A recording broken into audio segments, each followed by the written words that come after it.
ओम शांति। सभी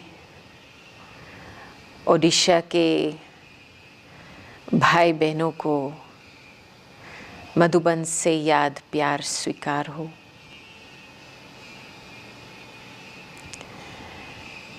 आप सभी ने आज बहुत ही अच्छा टॉपिक चुना है जो दादी जानकी ने 5 गुणों के ऊपर कायम क्लास कराती थी। पवित्रता, सत्यता, धैर्यता,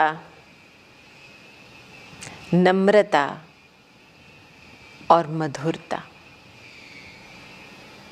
कभी कभी बीच में गंभीरता भी आ जाता था, लेकिन खास तौर पे देखा जाए तो दादी ने इन 5 बातों पे बहुत जोर देती थी। क्यों? क्योंकि वो खुद ही इन 5 बातों के स्वरूप थी। हम इंग्लिश में इसको कहेंगे प्योरिटी, ट्रूथ, पेशेंस, ह्यूमिलिटी और स्वीटनेस। और साक्षी होकर के देखा जाए तो एक एक गुण दूसरे से कनेक्टेड है और एक एक गुण नेक्स्ट गुण का फाउंडेशन है। पवित्रता सत्यता का फाउंडेशन है।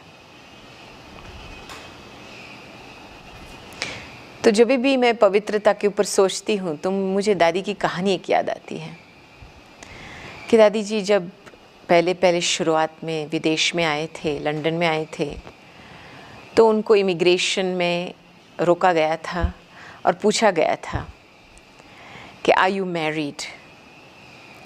तो उन्होंने हाँ बोला, शिव बाबा मेरा पति है। फिर कोई बच्चे हैं? हाँ, सुख शांति बच्चे हैं।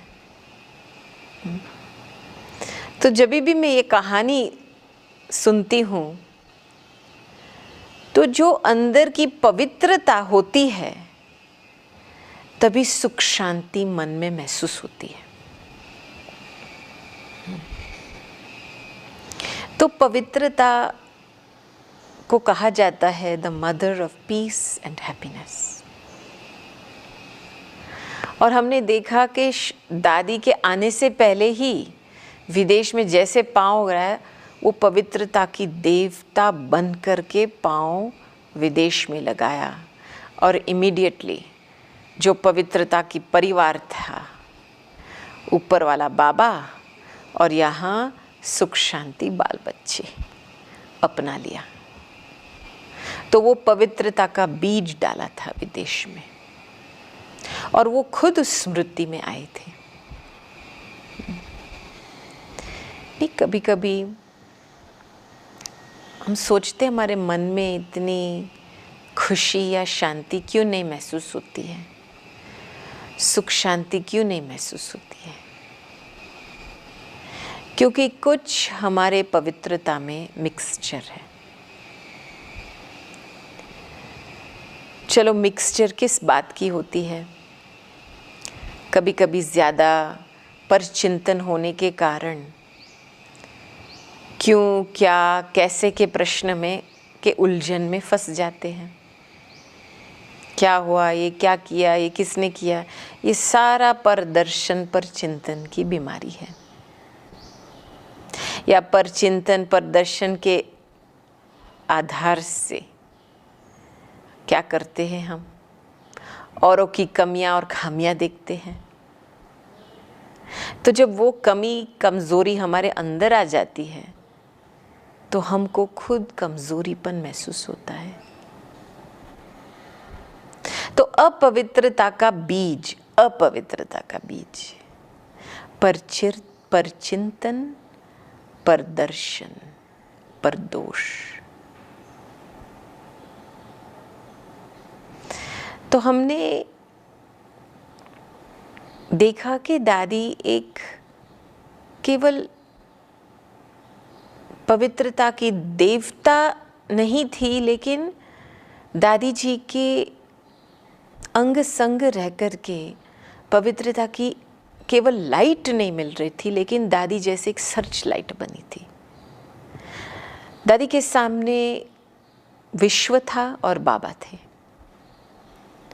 तो दादी ने इतना गहरा रूप से पवित्रता को धारण किया कि केवल दादी जी से लाइट नहीं निकल रही थी, लेकिन पूरे विश्व के लिए वो एक सर्च लाइट बन गई थी।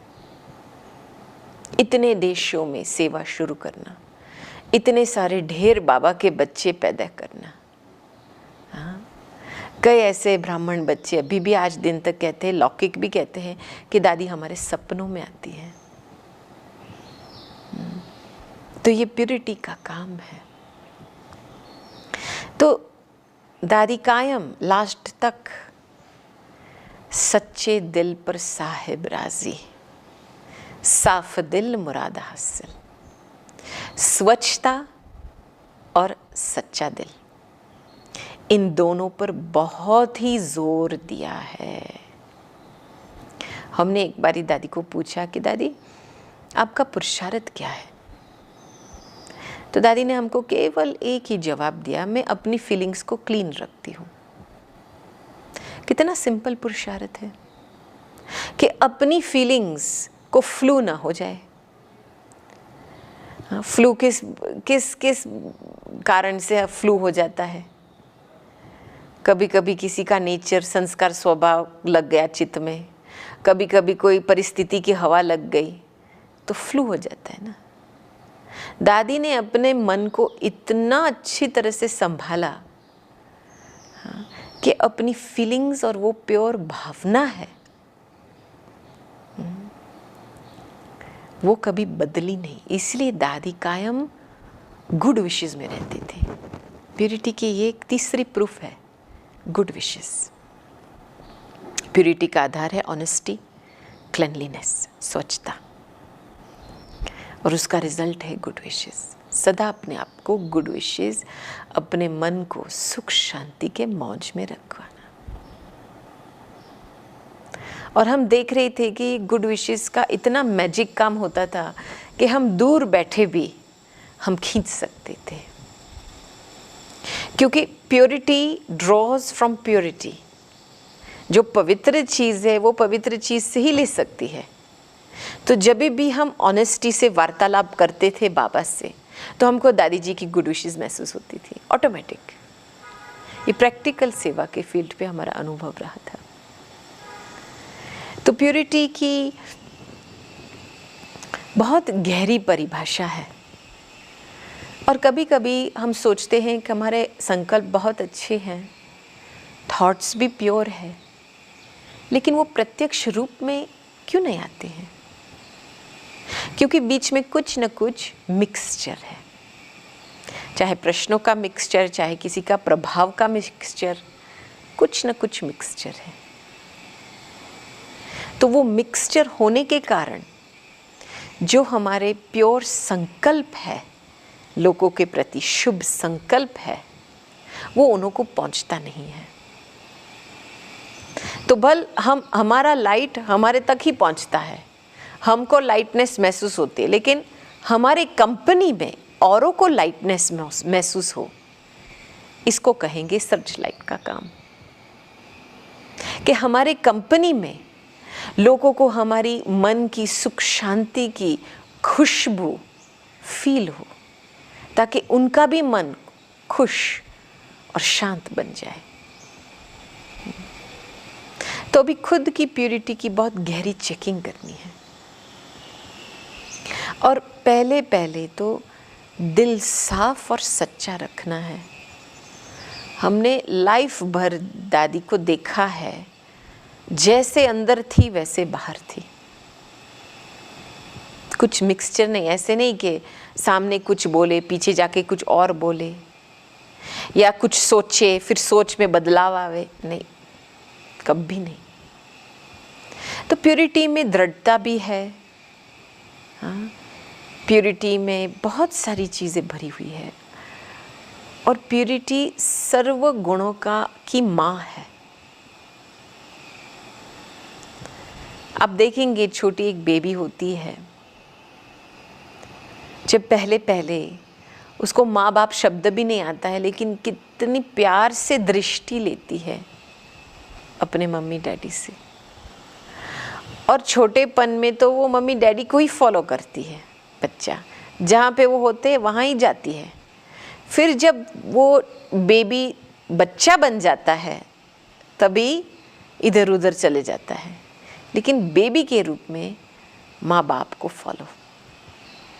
तो पवित्रता की ये दूसरी निशानी कि हमारे और बाप के बीच में इतने प्योर फीलिंग्स कि हमारी बुद्धि बिल्कुल समर्पित, बस माँ बाप को फॉलो करना है। इसी कारण से हम क्लीन, साफ और सेफ रह सकते हैं। और फिर प्यूरिटी, पवित्रता है सत्यता का आधार, का फाउंडेशन है। तो जब भी हम सत्यता को देखते हैं, ये शब्द आजकल तो बहुत ही ऐसे लड़ाई झगड़े होते हैं सत्यता के नाम से। मैं सच बोल रहा हूँ ना, मैं सच जानता हूँ ना, ये झूठ है। तो जैसे सच और झूठ की दुविधा में जो सत्य है चीज़ वो भूल जाते हैं, अशांति पैदा होती है। अरे सत्यता ऐसी चीज़ है कि उसमें दिव्यता भरी हुई होती है, श्रेष्ठता भरी हुई होती है। तो मैं बोलूँ कि मैं सच बोलती हूँ और फिर लड़ाई झगड़ा करती हूँ, थोड़ा रोब दिखाती हूँ, अभिमान दिखाती हूँ, तो ये सत्यता तो नहीं हुई ना। क्योंकि जो चीज़ सत्य है वो अविनाशी है, उसका एक आदि रूप होता है, अनादि भी होती है और अविनाशी भी होता है। इसलिए कहते हैं ना भगवान के लिए सत्यम शिवम सुंदरम। और मैं आत्मा, मेरा आदि रूप, चलो देवता इस धरती पे जब साइकिल में पहली बारी आए थे तो वो आदि स्वरूप देवता का स्वरूप था, वो भी फुल प्यूरिटी का स्वरूप था, फुल ट्रुथ का स्वरूप था। इसलिए कहा जाता है ना सत्ययुग 16 कला संपूर्ण देवी देवता। लेकिन जब हम परम धाम में थे तो वो अनादि स्वरूप, इटर्नल फॉर्म, वो भी कंप्लीट ट्रुथ है और अविनाशी। और हमने देखा कि जहाँ पे हमको ये 3 बातों की अनुभूति होती है कि मैं आत्मा, मेरी आदि स्वरूप क्या है, अनादि स्वरूप क्या है, और मैं अविनाशी आत्मा हूँ, जब इसकी महसूसता होती है ना तो हम निर्भय बन जाते हैं। और सिंधी में तो कहावत है ना, सत्य भी तो नच। जहाँ पे सत्यता होंगी अंदर से जैसे खुशी खुशी पैदा होंगी। बुरी बात भी आप परिवर्तन कर सकते, अच्छाई, बुराई को अच्छाई बना सकते हैं। तो सत्यता मीन्स वो एक्सपीरियंस में रहना, जो सत्य चीज़ है उसकी आदि क्वालिटी क्या है, उसकी अनादि स्वरूप क्या है, उसमें स्थित रहना। अभी आप थोड़े समय के लिए बाबा के जो भी टाइटल्स हैं, प्यार का सागर, क्षमा का सागर, ज्ञान का सागर, शांति का सागर, ये सत बाप के सतगुण है, उसके ऊपर थोड़े विचार करेंगे और उस स्थिति में, उस अनुभव में आप लीन हो जाएंगे, तो आप भी खुद अपनी अंदर की आत्मा की क्वालिटीज, गुण को, वो गुणों की खुशबू निकल आएंगी। जितना हम बाबा का प्यार का अनुभव करते हैं उतनी आत्मा में वो जो दिव्य गुण है प्रेम का, प्यार का, वो निकल आता है। तो हमारा सत्य बनने का प्रोसेस क्या है? ऊपर से शुरू होता है, फिर यहां से, फिर यहां से। तो सच्चा दिल तो रखना है दोनों के साथ, बाप के साथ, प्रकृति के साथ। सत्यता माया जीत बना देती है, सत्यता प्रकृति जीत भी बना देती है। तो हर एक अपनी आत्मा की गुण की अनुभूति, हर एक बाबा के टाइटल की अनुभूति, ताकि हम जो बाप है, जैसा है, हम उसको सही रूप से पहचान सकें। तो सत्यता माना अनुभूति की गहराई में जाना, तभी आपको अविनाशी की फीलिंग आएंगी, क्योंकि अनुभव तो अविनाशी होता है। चलो कोई आ सकता है, आपका हाथ पांव तोड़ सकता है, लेकिन शांति को तो टूट नहीं सकती। शांति तो आपकी अनादि आदि प्रॉपर्टी है, अविनाशी प्रॉपर्टी है। आप जब चाहो आप शांत हो सकते हो, बाकी आप शांति को छोड़ते हैं। बात तो ये है, अनुभव कोई ले नहीं सकता है, उसको कोई छीन नहीं सकता है। कभी कभी कई लोग बोलते हैं I know what is true, मैं जानता हूं ना, मैं सत्य जानता हूं ना, क्या है सच। अरे देखो, एक होता है जानना, दूसरा होता है मानना, तीसरा होता है जीना। तो सत्य स्वरूप बनना है माना केवल जानने के लेवल पे नहीं छोड़ना है। वो फिर जैसे हुआ, समझ लो आपके घर में एक अच्छा पेंटिंग लगा हुआ है दीवार पे, और वो पेंटिंग है समुद्र के, जैसे बीच का, पूरा समुद्र का, सनसेट का, इतना अच्छा है।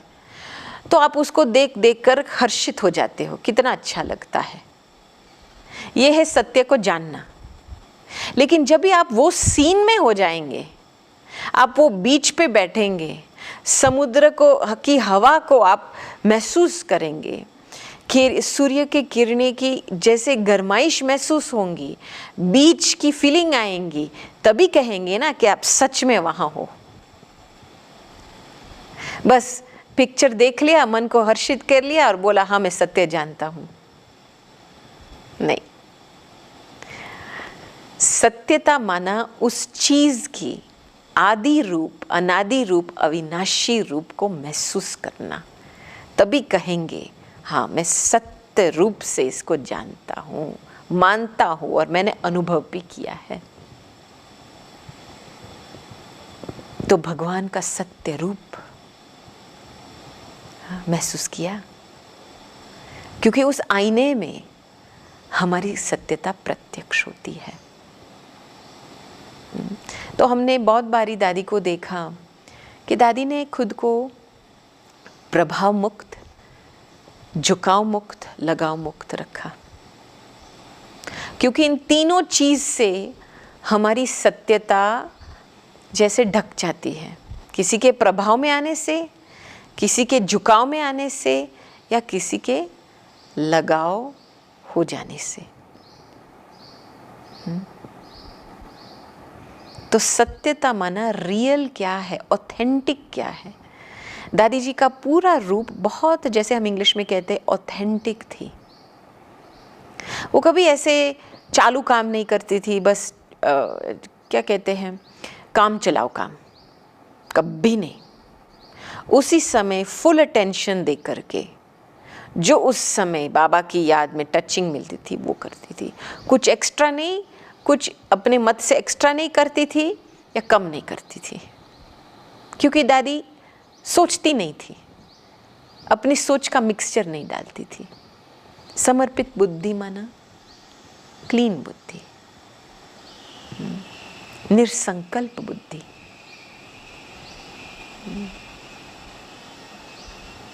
दादी कभी किसी के पार्ट में भी इंटरफियर नहीं करती थी। देखती थी सभी का मूड ऐसा है वैसा, लेकिन बोलती नहीं थी। बस बाबा के साथ और वो याद की शक्ति से सब कुछ संभाल लेती थी। तो सत्य स्वरूप माना झूठ को समा लेना, सत्य को प्रत्यक्ष करना, दृष्टि वृत्ति द्वारा, वाइब्रेशन द्वारा।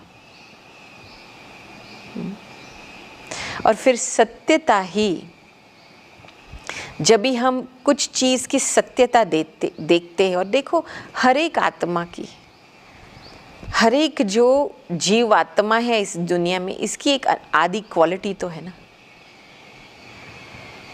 उसकी अनुभूति करना, माना जो चीज सत्य है वो ब्यूटीफुल है।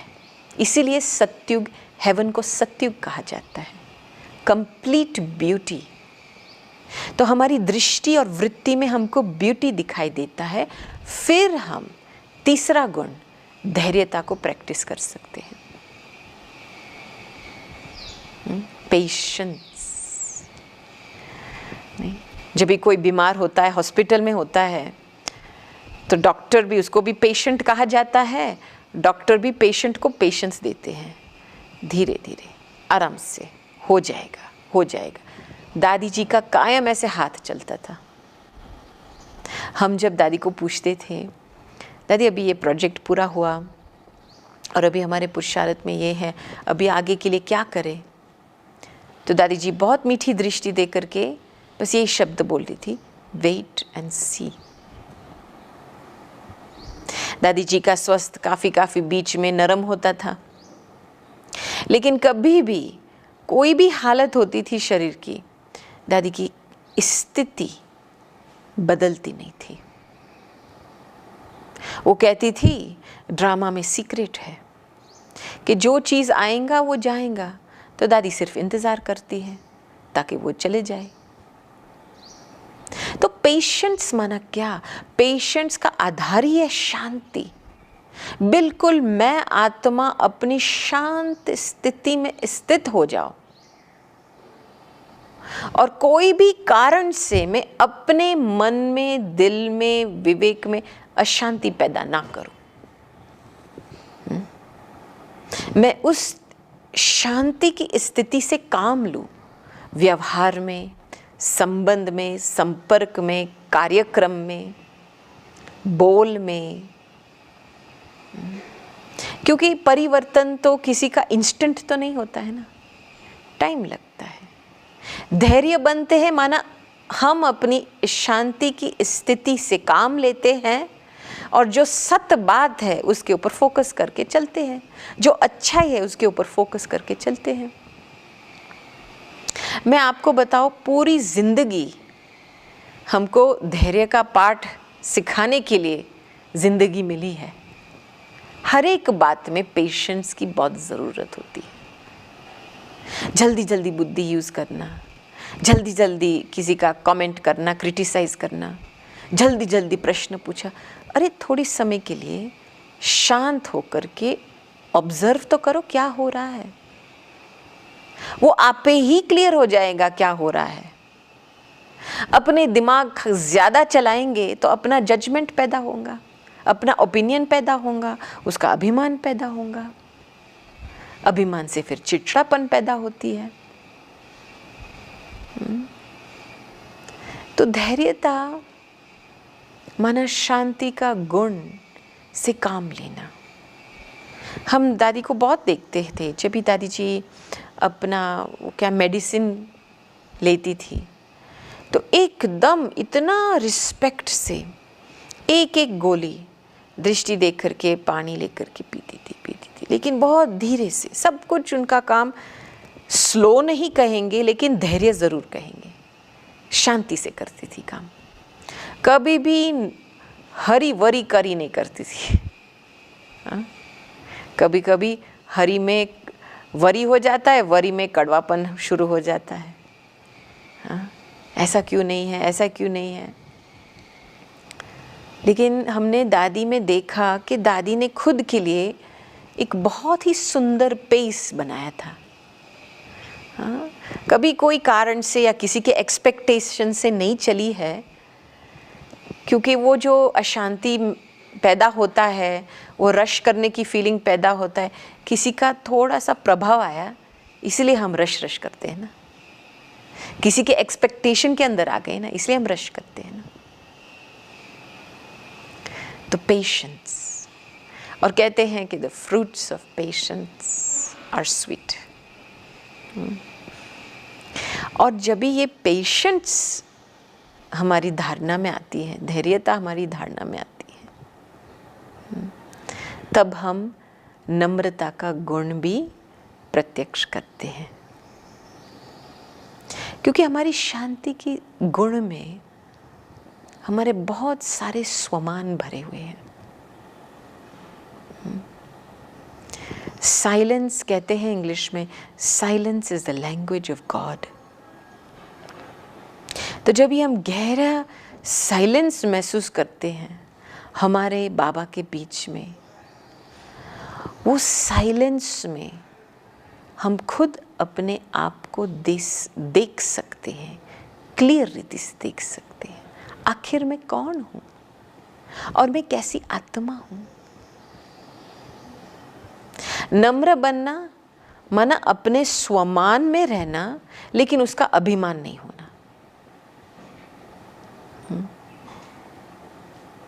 तो नम्रचित आत्मा, हमने दादी में देखा कि ये एक बहुत बड़ी हस्ती थे दादी जी। ज्ञान की अथॉरिटी जबरदस्त थी, लेकिन साथ साथ में दादी जी हाथ जोड़ के कहती थी, मैं बस विश्व की माँ हूँ, मैं एक वर्ल्ड सर्वेंट हूँ, सर्वर हूँ। आपको कुछ सेवा चाहिए, मैं सेवाधारी हूँ, निमित्त हूँ। एक तरफ ज्ञान की अथॉरिटी, दूसरे तरफ नम्र भाव, मैं सेवाधारी एक निमित्त हूँ, मेरा कुछ नहीं है, वो ही करा रहा है। क्योंकि अभिमान का बीज मैं और मेरा, मैंपन क्यों आता है? स्वमान की अनुभूति की कमी। फिर आपको कोई न कोई चीज पे महपन, I did this, I did that, I am this, I फलाना दिस, आई फलाना दैट करके खुद के मन को खुश करना होता है। और ईगो होता है तभी अटैचमेंट उसकी बेस्ट फ्रेंड होती है। कोई चीज की मेरा, ये मेरा है। और उसमें क्या पैदा होता है? इच्छाएं पैदा होती है, और इच्छाएं बिल्कुल सत्यता को नाश कर लेती है। इच्छाएं हमारे गुणों में हद ले आती है।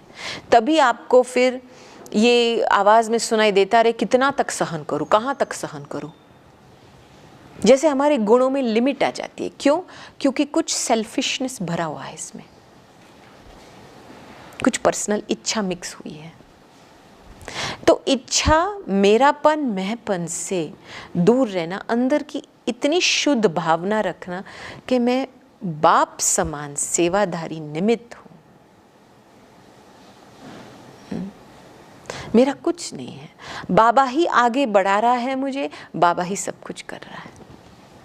ये दादी का पर्सनल स्लोगन था।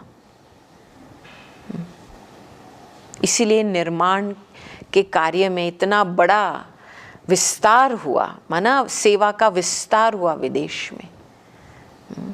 नम्र भाव, मैं निमित्त हूं, उसमें से सीखने की भावना पैदा होती है। Humility makes you a life long learner.